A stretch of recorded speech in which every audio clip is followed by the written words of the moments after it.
We've seen in earlier videos that we can use transformations to rotate objects.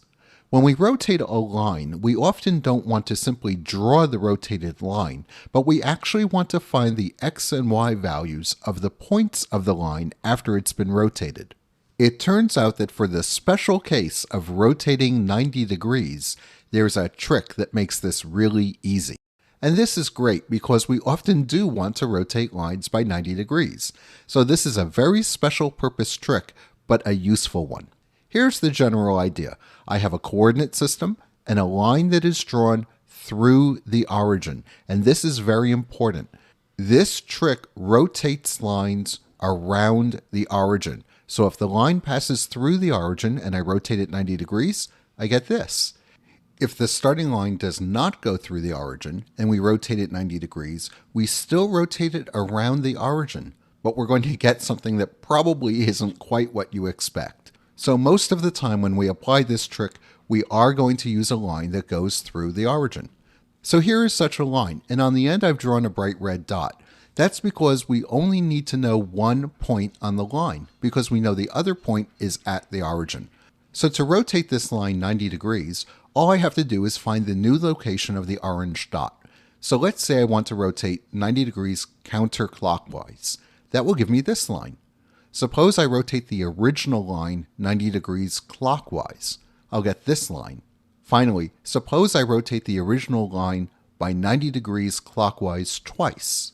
Well, that's 180 degrees, and I'll get this line directly opposite the original line. Of course, I could have gone 180 degrees in the other direction too, and it would have landed me in exactly the same spot. The key to this is to imagine a little pinwheel like this. There are three important things to notice about this diagram. The first is all the rectangles have exactly the same shape. They have the very same length and width. Second, they're at 90 degrees to each other. Third, they all share a common point in the middle. This diagram is the key to rotating lines by 90 degrees. Inside each of these rectangles, I'll draw an arrow. I'm drawing these as arrows so I can easily talk about the two ends of the arrow. The tail end of each arrow is at the origin, and the head of each arrow is at the opposite diagonal of its box. So let's see how we use this to rotate lines. Here's our origin, and we know that in processing, the x-axis goes to the right and the y-axis goes down. Here's the line I want to rotate. The end point of this line, the tip of the arrow, can be anywhere in the plane, but I'm drawing it down and to the right so that both the x and y values are positive. Now let's give this the little rectangle from our diagram, and we know that this point is at x, y. Here's the important thing to note. The value of x is large. The value of y is, compared to x, small.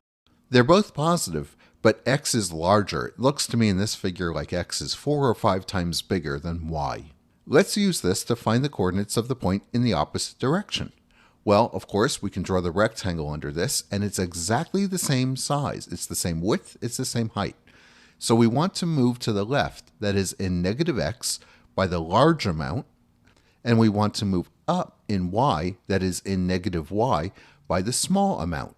So the coordinates of this point are negative the large amount, negative the small amount. Now just looking at the first line in the yellow box, we can see x has the large value and y has the small value. So going back to the green box, we can find the coordinates of this point as simply minus x minus y. Well, we can play this game for the other rectangles as well, and because they all have the same shape, we follow the very same logic. Let's take a look at the line that goes up and to the right. This line is the original line rotated 90 degrees counterclockwise. What are its coordinates? Well, we'll draw the little rectangle, and we can see we want to move in positive x by the small amount and negative y by the large amount. So let's write that. We want to move small, negative, large. And again, we know x is the large value and y is the small one. So this point is simply at y minus x. That's all there is to it.